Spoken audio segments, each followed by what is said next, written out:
In speaking of a century later, Bediuzzaman is referring to a century after 19.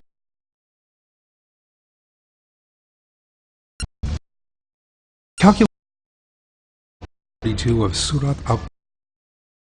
Bediuzzaman provides information. Dates he mentions are Hijri 1324.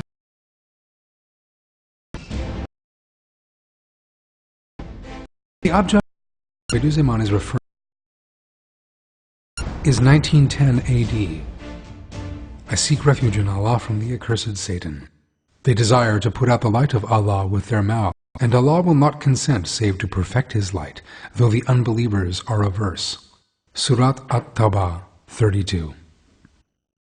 It now occurs to me that if each of the letters Mim and Lam bearing the gemination mark are counted as two, the people who will dissolve the oppressions a century later may be the disciples of Hazrat Mahdi, peace be upon him.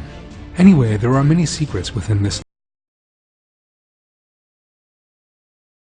If each of the letters Mim and Lam bearing the mark are counted as two, the letters Mim and Lam bearing the gemination mark in the sentence, they desire to put out the light of Allah with their mouth, not consent to perfect His light.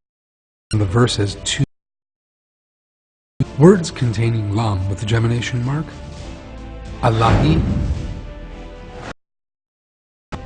Illah, containing Mim with the gemination, and Mim are twice of the verse. 1910. A century later, as our Bediuzzaman says, since the abjad value Lam and Mim bearing gemination marks are counted twice as the date 1910 AD. Reference to a century later means a AD.